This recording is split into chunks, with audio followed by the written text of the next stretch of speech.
Buongiorno a tutti, bonjour à tous et bienvenue sur cette leçon sur le pluriel des noms et adjectifs en italien. C'est parti. On va commencer par une première phase d'observation de comment on transforme le nom au pluriel. Dans ce tableau, vous avez deux colonnes.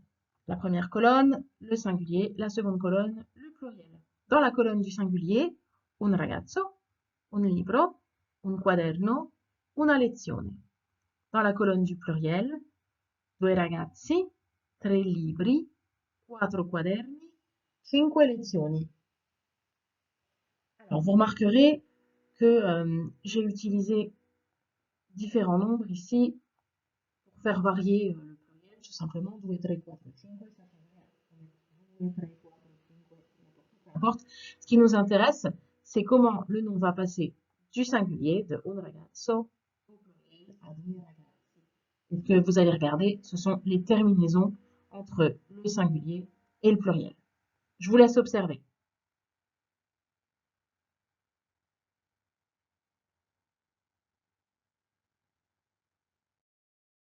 Alors, vous l'avez remarqué, ragazzo devient ragazzi au pluriel.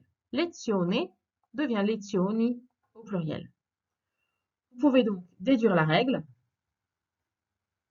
Tous les noms et adjectifs prennent un i au pluriel.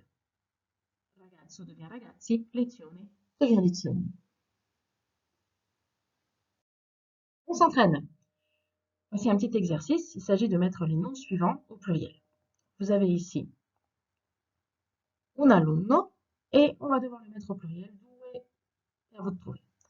On a classe, on le met au pluriel, tre, quelque chose. Un bambino et on le met au pluriel, quattro, quelque chose. Je vous laisse réfléchir.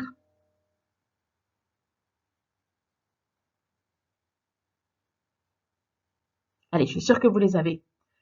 Un alunno devient au pluriel due alunni. Una classe devient tre classi. Un bambino, quattro bambini. Vous l'avez remarqué, le O devient I, puisque notre règle, c'était tous les noms et adjectifs prennent un I au pluriel. Alunno, alunni, classe, classi, bambino, bambini. Ça va pour vous? On est là aussi, on continue. Deuxième phase d'observation. À nouveau, on va observer la transformation des noms du singulier vers le pluriel. Comme tout à l'heure, vous avez une colonne singulier, une colonne pluriel. Dans la colonne singulier, on a quatre noms, una ragazza, una professoressa, una penna, una porta. Dans la colonne plurielle, on a à nouveau quatre expressions, due ragazze, tre professoresse, quattro penne, cinque porte. Comme tout à l'heure, j'ai varié le nombre, due, tre, quattro, cinque, c'est pas ça qui nous intéresse. Comme tout à l'heure, ce qui nous intéresse, c'est comment la terminaison bouge pour nous faire passer du singulier au pluriel. Je vous laisse observer.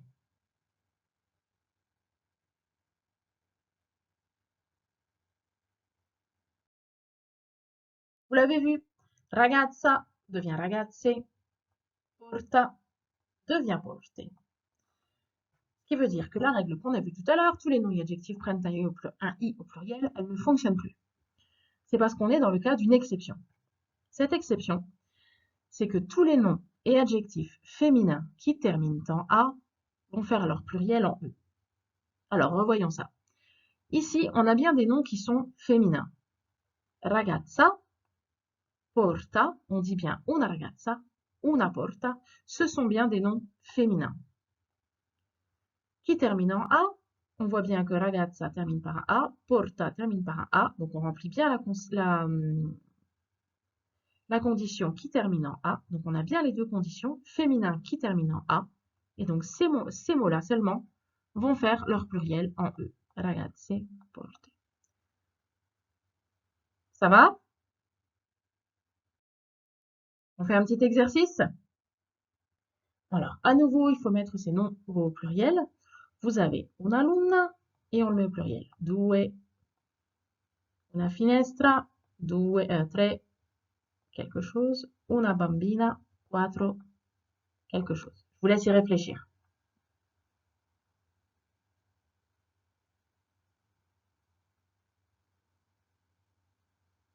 Allez, je suis sûre que vous les avez. Un'alunna devient due alunne. Donc, on est bien dans le cas d'un nom qui est féminin, puisqu'il commence avec, il a un article féminin devant, et c'est un nom qui termine bien par un A.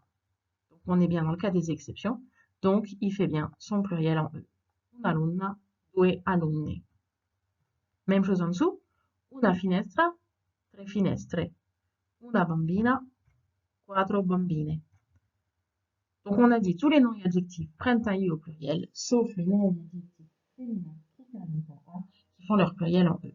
Et on voit bien que tous ces noms ici ont bien tous un article devant qui est féminin, una ou une avec apostrophe.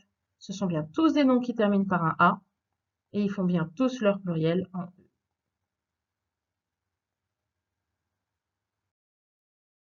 Fine della lezione. On a fini cette leçon. On s'entraîne? Allez, un dernier exercice où on récapitule tout. À nouveau, à vous de mettre les noms suivants au pluriel. On a ici un italiano, à vous de le mettre au pluriel. Due, quelque chose. Uno spagnolo, tre, quelque chose. Una casa, quattro, quelque chose. Un francese, cinque, quelque chose. Je vous laisse y réfléchir.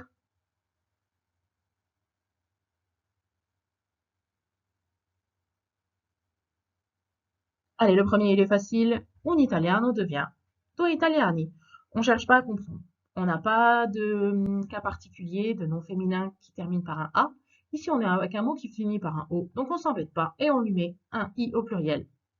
Puisqu'on rappelle que la règle du pluriel, tous les noms et adjectifs prennent un I au pluriel. Même chose pour le deuxième. Uno spagnolo, on ne cherche pas à comprendre, on lui met un I pour l'espagnol. Ici, en revanche, on fait attention. On voit que c'est un nom qui est féminin, una, et on voit qu'il finit par un A. Donc on fait attention à son pluriel, et il devient quattro case. Donc on lui met bien le E caractéristique de ces exceptions. Pour le dernier, on voit à nouveau, il finit par un E, donc il n'y a pas de difficulté, il n'y a pas d'exception ou quoi que ce soit, donc on lui met un I au pluriel, un francese, cinque francesi.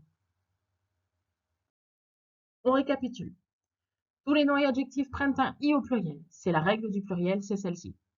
Exemple, un libro au pluriel devient due libri.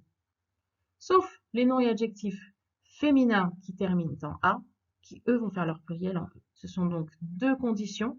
Il faut que le nom soit féminin et qu'il termine en A. Ce sont les deux conditions cumulatives pour qu'on puisse lui faire son pluriel en E. Si on n'est pas dans ce cas de figure-là, tant qu'on n'est pas dans ce cas de figure-là, on ne cherche pas à comprendre. La règle qui s'applique, c'est celle-ci. Tous les noms et adjectifs prennent un I au pluriel. Et abbiamo finito. On a fini cette leçon sur le pluriel. On va maintenant s'exercer et surtout pratiquer la langue italienne pour pouvoir mémoriser cette leçon. Grazie e arrivederci!